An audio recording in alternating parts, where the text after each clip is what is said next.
করেছি।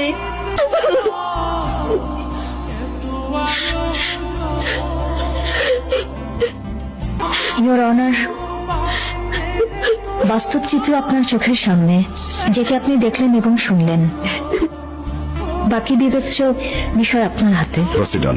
মাননীয় আদালত, আমার ভুল হয়ে গেছে, বিরাট বড় ভুল হয়ে গেছে মাননীয় আদালত।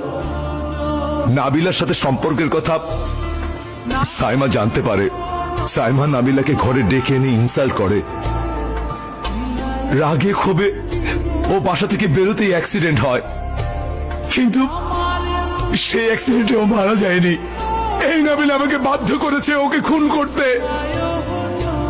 সবাই ভাববে অ্যাক্সিডেন্ট, আমি পরকিয়া করে হিতাহিত জ্ঞান শূন্য হয়ে পড়েছিলাম মাননীয় আদালত।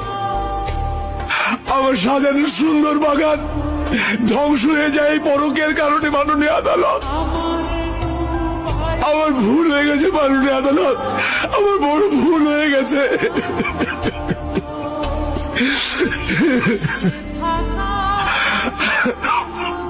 এই মামলার রায় ঘোষণা করা হবে। অত্র মামলায় এই সিদ্ধান্তে উপনীত হয়েছে যে নাবিলা বেগম এটি একটি পরিকল্পিতভাবে নির্মম হত্যাকাণ্ড ঘটিয়েছে। বাংলাদেশ পেনাল কোডের 302 ধারায় তার মৃত্যুদণ্ড প্রদান করা হলো এবং অপর আসামি সাইমকে পুলিশ হেফাজতে দেওয়ার